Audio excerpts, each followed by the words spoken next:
Hey, I'm officially 3 weeks post-op phalloplasty, and I just wanted to give you guys another update. So, this week has actually been pretty challenging.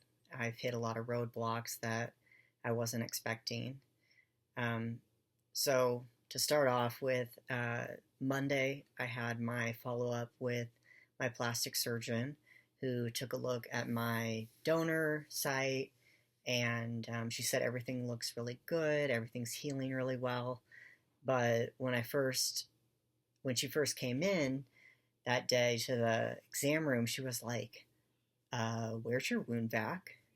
And I was like, "Well, they took the wound vac off before I left the hospital. I've had this kind of dressing ever since I left, and I found out that apparently whoever took my wound vac off was supposed to replace it with another wound vac.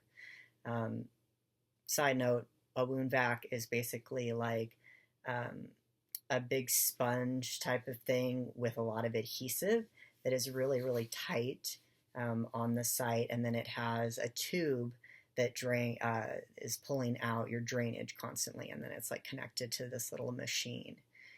So I had that the whole time I was in the hospital, but they took it off the day I left, and it was an excruciating experience.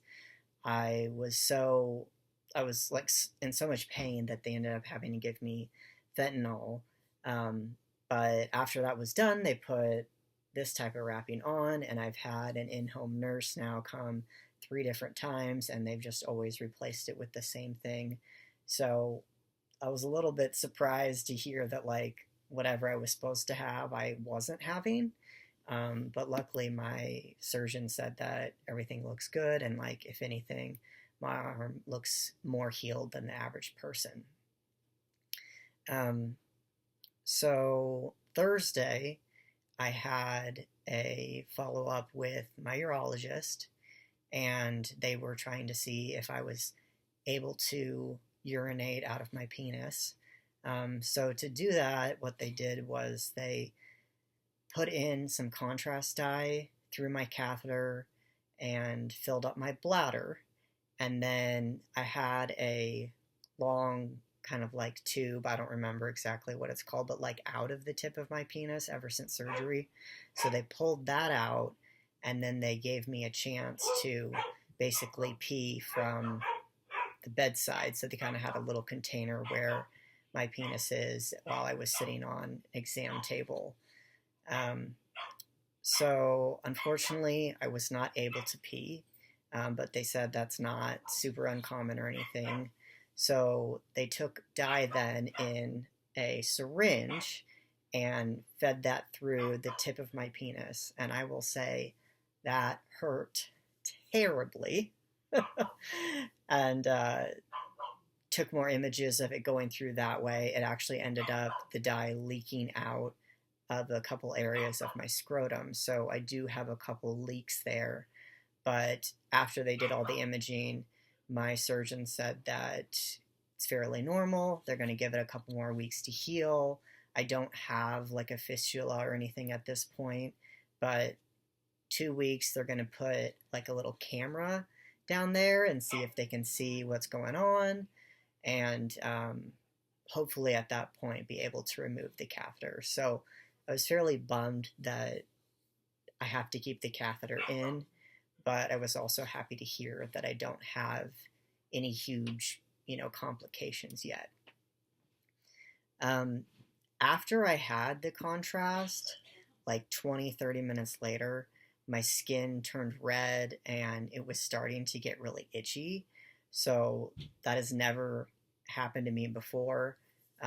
But I told my doctor, and, because I was still at the hospital, and they just suggested taking Benadryl. But ever since then, it's been like, I don't know, 28 hours since then or something. And my skin has still been fairly itchy and dry. So I don't know if it's still related to that or if it's just other things. You might be able to tell that my eyes are really infected right now. Monday, they kind of started developing a little bit of crust, but it's been getting worse and worse to the point where I had to go to the eye doctor today, and they said I'm having eczema on my eyes, and gave me some cream to kind of help, but it's just been kind of annoying because it's hard to, just like do life when you can't see, and then you're already like dealing with so many other things going on. Um, the last kind of roadblock I hit this week was in preparation for my surgery on Tuesday. So 4 days away from now, I had to stop taking ibuprofen. So my pain management has looked a little different, which has caused a lot of breakthrough pain, but I think we have it now down to like a science. There was a day this week where I was completely out of my oxycodone, and my pharmacy didn't have it, so it took like 24 hours for me to get a prescription filled, and I was in quite a bit of pain during that. So uh, just haven't had very many good days this past week, but I'm hoping the skin and eye irritation will go down and I can be a little bit more optimistic before I get ready for surgery again on Tuesday. So that's my update, and thanks for watching, and let me know if you have any questions about my journey. Bye.